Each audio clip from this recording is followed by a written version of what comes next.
सारी लीलाओं को याद कर और भगवान को छोड़ने के लिए लेवा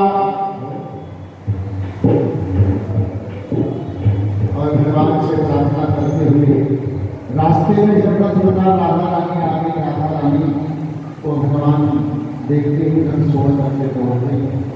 राधा रानी को ज्ञान देते हुए फिर आगे रथ बढ़ता है तो यशोदा मैया हाथ में पोटली लेकर के दौड़ती हुई आती है। कन्हैया, रे कन्हैया। भगवान ने देखा कि मैया यशोदा का आवाज है, रथ को इशारे से रोक करके रथ से कूदते हैं। यशोदा मैया ने आकर के कन्हैया से कहा, बेटा आज तू सुबह से निकला, घर का भोजन नहीं किया, आज का लेवा भी नहीं किया, ये कलेवा मैंने बांध कर रखा था, वो छोड़ कर चला आया, नहीं कलेवा करने। कन्हैया आंखों में आंसू भर कर मैंने कलेवा तो मैंने किया, नहीं मैंने रख रखा था बांध करके। आंखों में आंसू भर कर कन्हैया ने कहा, नहीं भैया मैंने किया है। अच्छा भैया मेरे माँ ने बता, मेरे से कोई वादा कर लिया,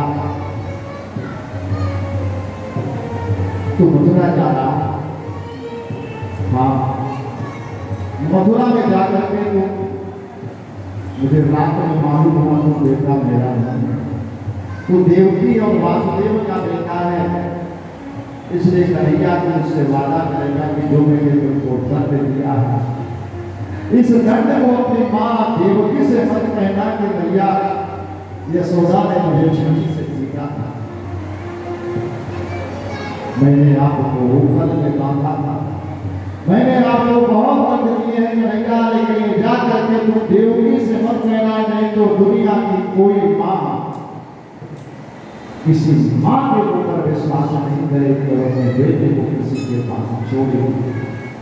इसलिए हे कन्हैया, मैं हाथ जोड़ करके तुमसे ये प्रार्थना करती हूँ कि जा करके कहीं देवकी से ये मत सुना देना कि यशोदा ने मुझे छुरी से पीटा था। कन्हैया पल्लू में यशोदा के अपना पुत्र लेकर के रोक कन्हैया ऐसा मत कहा, दुनिया मुझे कोई कुछ भी कहे, लेकिन मैं यशोदा का लाल हूँ और यशोदा का लाल रहूंगा और यशोदा के साथ ही तेरा नाम जोड़ा जाएगा। कोई भी जगत का कोई ऐसा नहीं कह सकता है कि वो वासुदेव का साथ है। भगवान रथ पर सवार होकर के मथुरा में प्रवेश करते हैं। रात में जब मथुरा में लेटे हुए विश्राम कर रहे थे तो नंद बाबा जी ने बहुत शिक्षा किया है किशन को। कन्हैया का ये शायर है, कन्हैया यहाँ बहुत होशियारी से भगवान सुना निकलते हैं। तो जब निकलते हैं तो मथुरा के गलियों में कन्हैया को देख करके जो लोग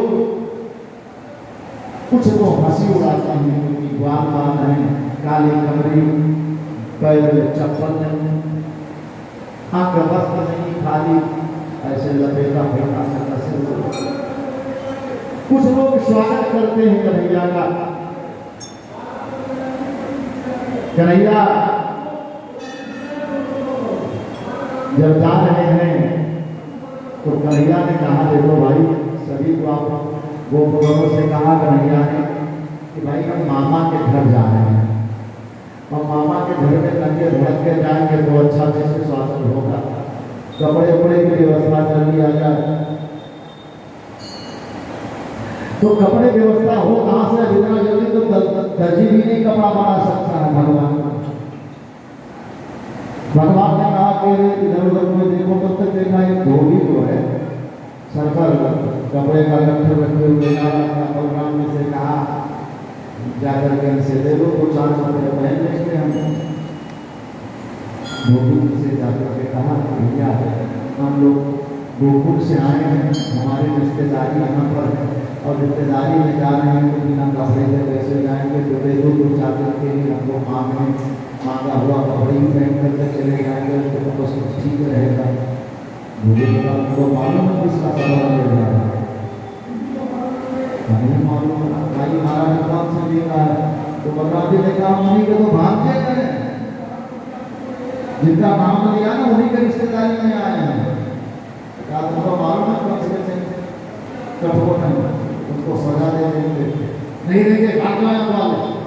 बड़ा जोर में डांटा, बलराम जी आए कन्हैया और नहीं दिया। कन्हैया के पास में गए, कहा भैया ये तो इज्जत कपड़े से बनती है, कपड़ा देखो हम पहनेंगे इज्जत बन जाएगी, फिर बाद में वापस कर देंगे। अरे बोलो कपड़ा पहनेगा राजा महाराजाओं का, गाँव जंगल में गाय चराने वाले, इधर उधर भटकने वाले राजा ऐसे वस्त्र पहनोगे, लग जाओ। कन्हैया ने कहा ये तो भैया माने। तो कन्हैया ने ऐसे उठाया हाथ और हल्का सा चपट लगाई और उतने में वो सिधार गए कि वही धोबी है रामावतार में, जिन्होंने मां जानकी का दर्शन से शासन करवा दिया था। यहाँ पर भगवान उसको मुक्ति का स्नान देते हैं। आगे मिलती है चंदन लगाने के लिए पूजा। पूजा 8 जगह से टेढ़ी और हाथ में चंदन कटोरी लिए हुए और रोज सेवा चंदन का करती है ठाकुर मोना कम से कन्हैया रास्ते में खड़े हो गए। ये पूजा जानते कौन है? भगवान अपनी वादा पूरा करते हैं, किसी धन से वादा कर लिया पूरा करते हैं। कृष्णा नाम राक्षसी एका,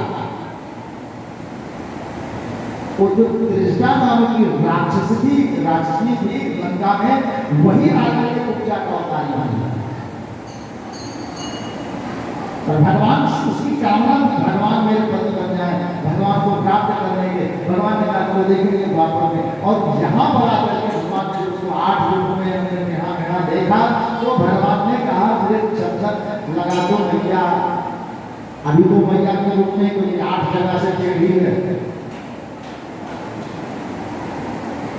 अब उसने जिसका प्रेम से सब कानों से सुना वो ऊपर को देख नहीं सकती है, उन्होंने अपने चंदन से लेकर लिया और कन्हैया को चंदन लगाया और वो राक्षसी वस्त्र को पहनने के लिए धोबी से छीन करके अब भगवान ने कहा इसका तो उद्धार उसका भी करना चाहिए। धोबी को मार करके उद्धार किया है इसका, तो भगवान ने उसके पैर पर अपना पैर रख दिया और उसके ऐसे झुंडी को पकड़ा और ऐसे हिलाया और हिला करके ऐसे किया और उसके सारे अंग 8 जगह से सीधे हो गए और भगवान का हाथ लग जाने के कारण से इतनी सुंदर हो गई, इतनी सुंदर हो गई।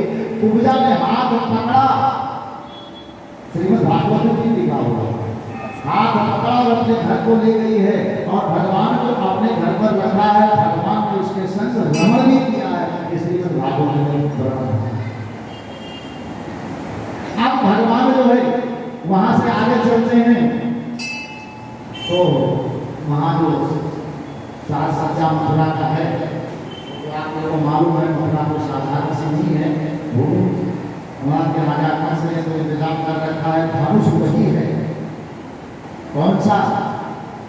ये 3 धनुष बड़े, एक महाराज जनक जी को पिनाक धनुष महाराज जनक जी को मिला और उसी धनुष का एक भाग लिया है। और ये दोनों ब्रह्म अवतार से संबंध रखने वाले के कारण से वही का एक अंश ये भी धनुष है जो महाराज कंस को मिला। इसको भी ब्रह्म ही तोड़ सकता है, दुनिया कोई नहीं तोड़ सकती। धनुष में पहुंच करके भगवान ने धनुष उठाया, तोड़ दिया और जैसे तोड़ा हाहाकार मच गया, मुष्टिकाचारों सब लोग दौड़े हो गया, सबका भगवान जो है भगवान ने हाथ लगाए तो कल्याण सबका वध करने के पश्चात में भगवान कंस की तरफ देखते हैं और कंस जब देखा कि सारे सब मारे जा चुके हैं, से पहलवान जा चुके हैं, तो मेरा क्या होगा? तो कंस छूटने का साथ दरवाजे के पीछे मुझे सिखाता तो भगवान हर दरवाजे को पार करते हुए सामने दरवाजे पर कंस छुपा हुआ है। तो कंस जो है सिंहासन के पीछे छुपा हनुमान ने पहुंच करके और उसके बाल को पकड़ा। मामा याद करो, आपने मेरे माँ के केस को पकड़ा था और केस पकड़ करके मेरी माँ को मारने की कोशिश की थी। आज उसी केस के कारण जो आपने मेरी माँ का केस पकड़ा था, तो आज मैं आपका केस पकड़ रहा हूँ। और तत्काल केस पकड़ करके और कंस को बाहर निकाल करके लाए और फिर बड़े जोर के साथ, पहले तो मंदिर छुपा है, लेकिन रात में उसी केस को पकड़ करके भगवान ने बैठा और उनका गुस्सा हट गया और वो भगवान के चरणों में लीन हो जाता। यहाँ एक बात और समझना होगा, ये राक्षस लोग है क्या भगवान के चरणों में ही जाते हैं? कोई बात बताओ, आपका कोई बेटा नारायण निकल जाए